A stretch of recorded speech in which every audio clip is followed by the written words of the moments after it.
Hello everyone, Shrimati मोहरी देवी Tapadia girls college के YouTube channel पे आपका स्वागत है। आज हम केमिस्ट्री क्लास में जो टॉपिक डिस्कस करने वाले हैं वो आपके हैं शेप ऑफ डी ऑर्बिटल्स। देखिए, इस टॉपिक के अंदर जो अपन चीज़ें डिस्कस करने वाले हैं उनमें मेनली होता है कि आपका जो डी ऑर्बिटल है उसमें किस तरह से जो विन्यास है वो इसमें देखने को मिलता है, या अपन यूँ कह सकते हैं कि डी कक्षक की जो आकृति है वो किस तरह से होंगी, अपन उससे रिलेटेड यहाँ पर बातें करने वाले हैं। साथ में अपन ये कहें कि जो डी ऑर्बिटल्स हैं उसमें अभिविन्यास किस तरह से पाया जाएगा, अपन उसके बारे में पढ़ेंगे।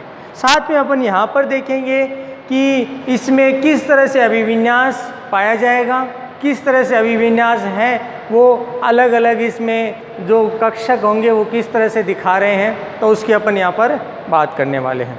देखिए, सबसे पहली चीज़ क्या बताई गई है कि कोई भी कक्षक हो उसकी आकृति से तात्पर्य क्या होता है, कि वो क्या एक्सप्लेन करना चाहता है।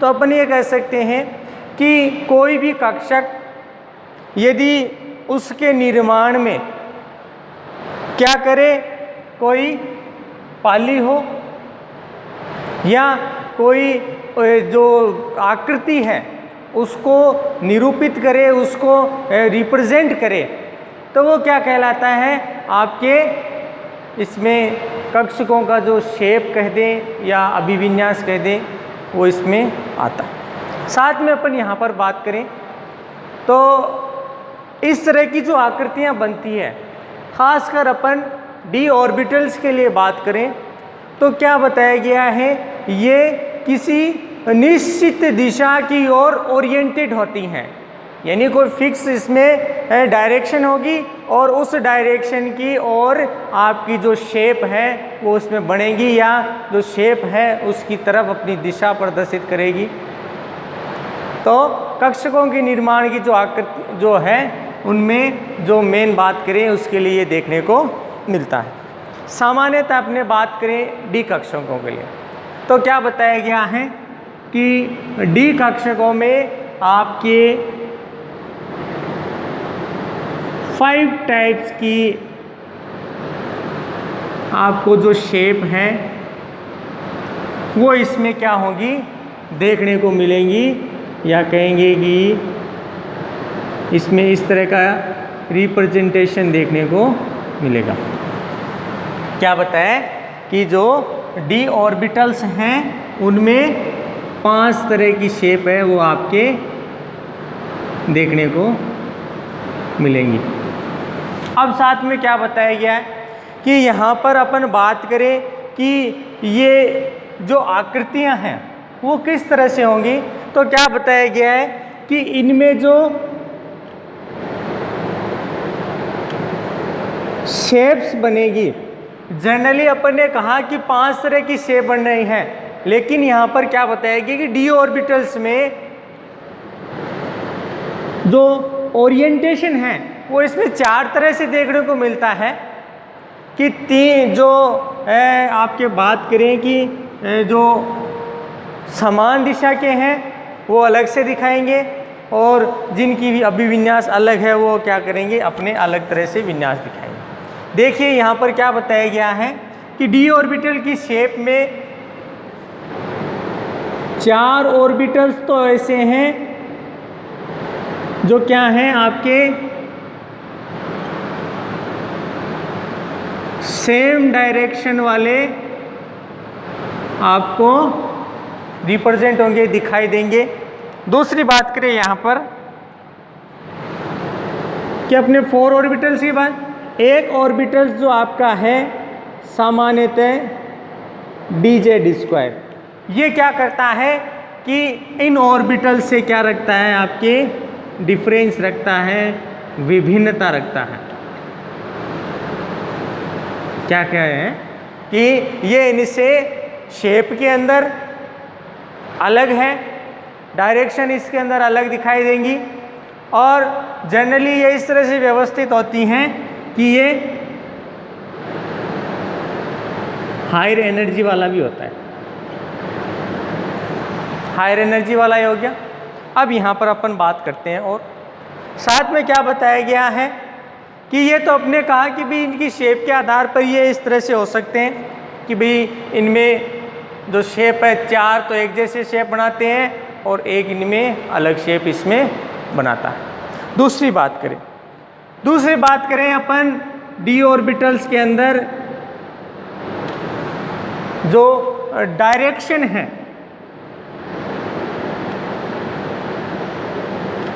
कि दिशा किस तरह से है, उसके आधार पर इसको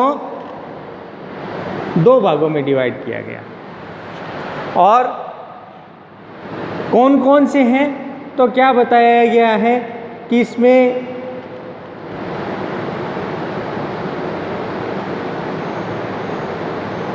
थ्री टाइप के जो ऑर्बिटल्स हैं वो क्या होंगे, अलग होंगे, और 2 टाइप इसमें जो शेप है वो उनके लिए अलग देखने को मिलता है। जनरली ये डायरेक्शन के आधार पे, ये अपने शेप के आधार पे। अब शेप के आधार जो डायरेक्शन है उसके आधार पर है कौन कौन से, अब उसका रिप्रेजेंटेशन देखते हैं। सबसे पहले बात करें डी एक्स वाई,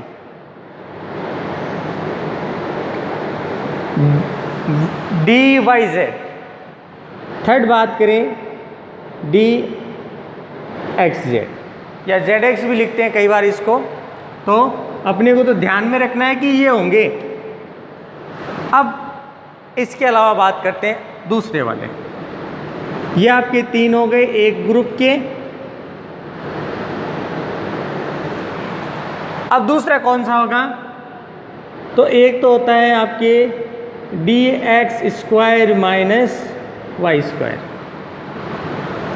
और एक आपका डी जेड स्क्वायर।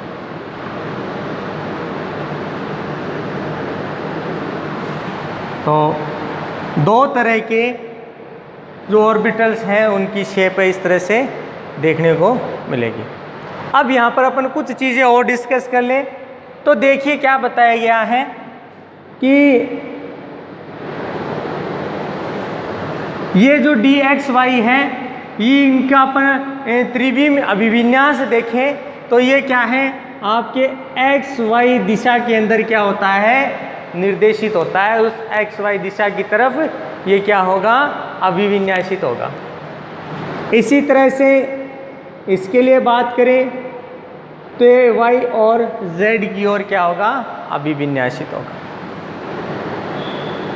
दूसरी बात करें यहाँ तीसरी वाली यहाँ पे, तो ये आपका एक्स जेड या जेड एक्स दिशा की ओर क्या होगा, अभिविन्यासित होगा। मतलब अपने मान लो इसका 3 डायमेंशन रूप बनाते हैं, तो अपन यूँ कह सकते हैं ये एक्स, ये वाई और ये आपकी जेड। आप किसी को किस तरह से भी रख सकते हो, आप इसको वाई रख सकते हो, इसको जेड रख सकते हो, इसको एक्स रख सकते हो, कुछ भी रख सकते हो अपनी मर्जी से, क्योंकि यहाँ पर कोई निश्चित नहीं। अब यहाँ पर अपन बात करें तो जनरली क्या बताया गया है कि ये जो तीनों हैं कक्षक, ये इस तरह से व्यवस्थित होते हैं कि इनकी शेप होती है आपके द्विडंबल शेप, यानी यहाँ पर ये क्या बनाएंगे, द्विडंबल शेप इसमें फॉर्मेशन दिखाएंगे। तो देखिए यहाँ पर ये किस तरह से व्यवस्थित होंगे, जैसे मैं इनका यही रूप इस पे रिप्रेजेंट कर रहा हूँ। तो यहाँ पर इन कक्षकों के लिए एक खास बात बताई जाती है कि ये तीनों ही कक्षक दोनों अक्षों के मध्य स्थित होंगे। मतलब क्या बताएं, अगर अपने बात करें इधर एक बार कि अक्षों के मध्य होंगे, जैसे मैं यहाँ कहूँ कि भाई एक्स वाई के मध्य होंगे, तो ये आपका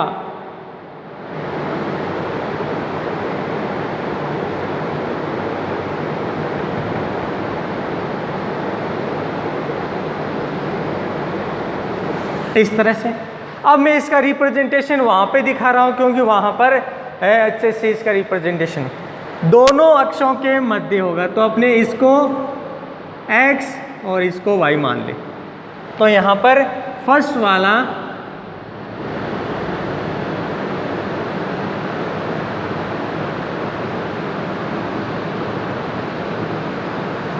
ये आपको हो जाता है dxy। अब यहाँ पर क्या बताया गया है कि ये दोनों लोब्स जो होती हैं इन पे कोई ना कोई चार्ज होगा कि भाई इलेक्ट्रॉन इनके अंदर आकर व्यवस्थित होगा। तो प्लस प्लस माइनस माइनस इनके द्वारा इस तरह का रिप्रेजेंटेशन इनमें दिखाया जाता है। तो ये तो हो गया अपने फर्स्ट इनके लिए। तो यहाँ पर एक चीज़ बोली गई है कि dxy, dyz और dxz जो तीनों कक्षक हैं ये हमेशा अक्षों के मध्य स्थित होते हैं। तीनों ही अक्षों के क्या होंगे? मध्य होंगे। अब दूसरी बात करें यहाँ पर कि सामान्यतः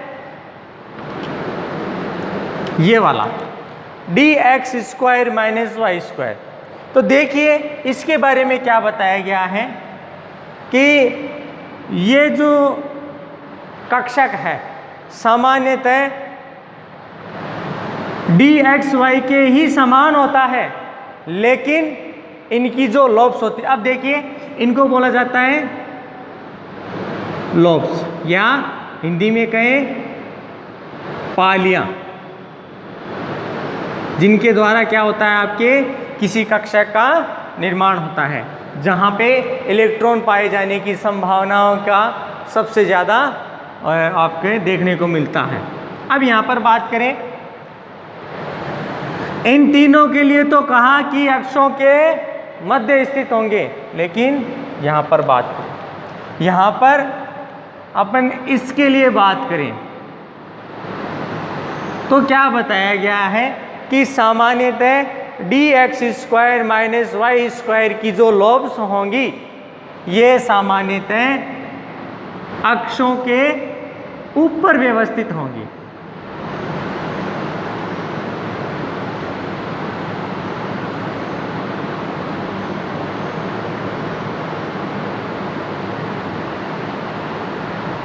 कहाँ व्यवस्थित हैं? आपके अक्षों के ऊपर व्यवस्थित होंगे। अब देखिए अपन ने रिप्रेजेंटेशन देखा, इसमें इस तरह से आपके ओरिएंटेशन हो गया, अभिविन्यास इसमें देखने को मिलता है। अब देखिए यहाँ पर बात करें कि तीसरी बात कि भाई ये भी लगभग इन्हीं की जैसा है, सिर्फ चेंज क्या है? दिशा का है कि कोई अक्षों के मध्य है, कोई अक्षों के ऊपर है। यहाँ पर थोड़ा देखिए क्या चेंज है। dz स्क्वायर के लिए बात करें तो देखिए dz स्क्वायर के अंदर किस तरह से अभिविन्यास मिलेगा।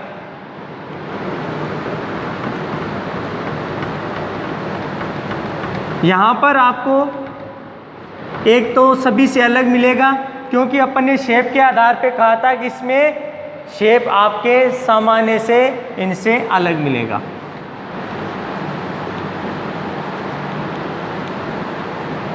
शेप अलग होगा तो किस तरह से बात करें तो देखिए किस एक्स पे विन्यासित है ये?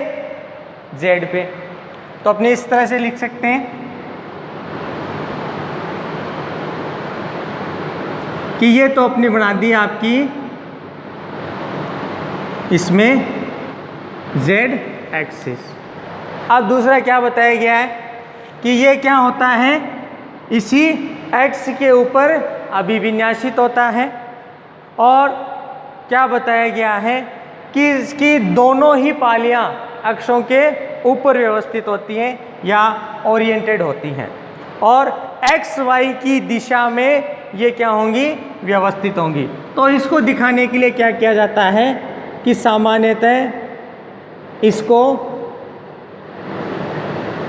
अलग रिंग के रूप में व्यवस्थित किया जाता है, या इसको इस तरह से रिप्रेजेंट किया जाता है कि जेड एक्स पे व्यवस्थित है, रिंग है वो एक्स वाई दिशा को क्या करती है, बताती है, ओरिएंटेड करती है उसको। और इसमें इस तरह से क्या है कि आकृति देखने को मिलती है। साथ में यहाँ बात करें कि ये क्या होती है, आपके डंबल शेप इसमें आपके देखने को मिलता है, जिसमें जेड एक्स की ओर क्या होंगे, ये सारे अभिविन्यासित होंगे। रिंग है वो इसके चारों ओर के एक्स वाई तल को रिप्रेजेंट करती है। ये जो रिंग है इसके एक्स वाई तल को क्या कर रही है, रिप्रेजेंट कर रही हैं। तो देखिए अपन ने यहाँ पर बात की कि 5 तरह की जो शेप हैं वो इसमें रिप्रेजेंट की जाती हैं, दिखाई जाती हैं, ठीक है। फिर बात करें कि ये ऑर्बिटल शेप के आधार पर अपन बात करें तो ये क्या है, 4 ऑर्बिटल एक जैसी और एक ऑर्बिटल आपका अलग दिखाता है। 3 ऑर्बिटल की बात करें तो अभी जो बनाई थी उसमें अपन ने कहा था कि x y, x z, y x, ये सब क्या है, आपके तीनों ही अपनी अक्षों के मध्य व्यवस्थित होंगे, जैसे इस डायग्राम के अंदर बताया। दूसरी बात करें आपके जो लिखा था अपन ने d x square minus y square, ये वाला, तो ये इस तरह से व्यवस्थित होगा कि यहाँ पर होता तो ये एक्स वाई के समान ही है, लेकिन जो लॉब्स होंगी, जो पालियाँ होंगी, वो अक्षों के ऊपर इसमें व्यवस्थित होती हैं। फिर डी जेड स्क्वायर के लिए बात करें कि सामान्यतः इसमें डंबल शेप आकृति देखने को मिलती है और साथ में जो दोनों पालियाँ हैं वो जेड एक्सिस पे व्यवस्थित होती हैं, उस पर सेटल होती हैं। साथ में जो रिंग है वो आपके एक्स वाई प्लेन को इसमें क्या करती है, रिप्रेजेंट करती है और इसके आधार पर इसमें रिप्रेजेंटेशन देखने को मिलता है। अब देखिए एक तो टाइप हो गया इस तरह से कि इनकी शेप को अपन ने इस तरह से दिखा दिया कि डी ऑर्बिटल्स में इस तरह से जो शेप है वो फॉर्म हो रही हैं। अब देखिए इनके जो ऊर्जा तल हैं उनको किस तरह से दिखाया जाता है, तो साथ में अपन इनके ऊर्जा तलों की भी बात कर लेते हैं। तो देखिए इसके जो ऊर्जा तल होंगे उसमें मोस्टली अपन ने पहले ही बात की कि इसमें 5 तरह के क्या बनाए जाएंगे, ऑर्बिटल फॉर्म होंगे। तो यहाँ पर सबसे पहले बात करें 5 तरह के इसमें ऑर्बिटल कैसे फॉर्म होंगे, क्योंकि अपने को पता है कि इसमें जो अधिकतम इलेक्ट्रॉन है वो आपके 10 इलेक्ट्रॉन इनमें व्यवस्थित होते हैं, क्योंकि एक में अधिकतम 2 इलेक्ट्रॉन कक्षक में आ सकते हैं। अब यहाँ पर बात करें तो क्या बताया गया है कि यह भी क्या है, आपके आगे 2 भागों में डिवाइड होता है। ध्यान रहे यहाँ पर जो आपके शेप्स होंगी उनमें सेंटर ऑफ सिमेट्री पाई जाती है। क्या देखने को मिलती है कि ये ऑर्बिटल्स जो अपन ने बनाए हैं, इन ऑर्बिटल्स के अंदर सेंटर ऑफ सिमेट्री है, इनकी शेप में आपको देखने को मिलेंगी, किसी फिक्स दिशा की ओर क्या होंगी, ये निर्देशित होंगी। अब देखिए अपन ने कहा था कि ये 5 तरह के कक्षक हैं, तो अपने क्या करें, 3 का रिप्रेजेंटेशन एक तरफ दिखा दें और 2 का रिप्रेजेंटेशन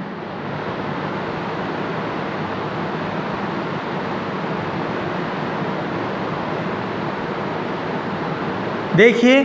यहाँ पर सामान्यतः जो कक्षक होंगे d x y, d y z, d x z, ठीक है। इनके लिए जो खास बात क्या बताई गई है कि ये आपके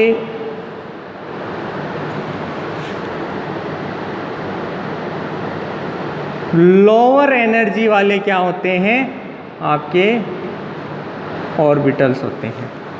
कैसे हैं आपके लोअर एनर्जी वाले ऑर्बिटल्स। साथ में इनको T2G के द्वारा इनको लिखा जाता है। तो ये कक्षक कैसे कहलाएंगे कि डी कक्षकों में T2G कक्षक सामान्यतः 3 होते हैं। और 3 कौन कौन से हैं आपके, DXY, DYZ, DXZ। ये आपका हो गया T2G। इसको T2G सेट के नाम से भी क्या किया जाता है, इसको कई बार लिखा जाता है। अब आते हैं इस तरफ। सामान्यतः ये जो कक्षक हैं ये आपके dx² - y² और dz², इसको इस तरह से रिप्रेजेंट किया जाता है। ध्यान रखिए यहाँ पर जो ये पैटर्न लिखा है ज़रूरी नहीं है ये इसी तरह से व्यवस्थित हो, ये अलग भी हो सकते हैं। यानी इस वाला यहाँ व्यवस्थित हो सकता है, ये यहाँ आ सकता है, यहाँ वाला इनमें आ सकता है। मेन ध्यान रखना है कि ये वाला कभी भी इसके साथ रिप्रेजेंट नहीं किया जाएगा, इसको प्रदर्शित नहीं किया जाएगा, इसको यहाँ पर नहीं दिखाया जाएगा, क्योंकि ये लोअर एनर्जी वाले लेवल आपके ऑर्बिटल्स हैं। ये आपके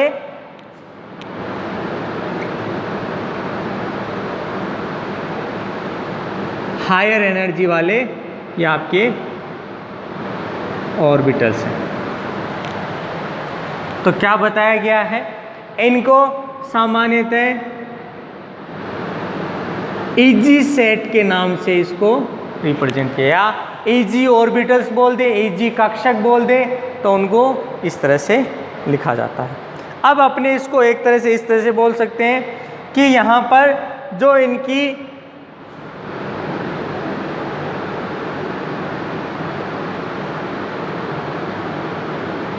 जो डीजेनरेसी है उसको अपन कह सकते हैं कि ये 888 डीजेनरेसी है।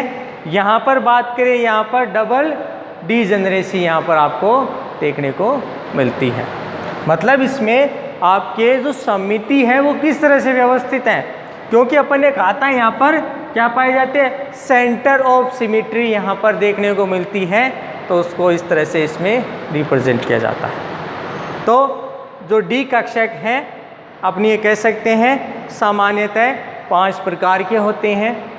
डी कक्षक है उनमें dxy, dyz, dxz, dx² - y², आपके लास्ट जो dz² है, ये 5 तरह के कक्षक होते हैं। फिर इनके अंदर जो दिशात्मक गुणों की बात करें तो ये किसी न किसी फिक्स दिशा की ओर निर्देशित होते हैं, जिनमें अपन ने अलग अलग तरीके की जो ऑर्बिटल्स हैं उसका फॉर्मेशन करके उसमें बात की थी।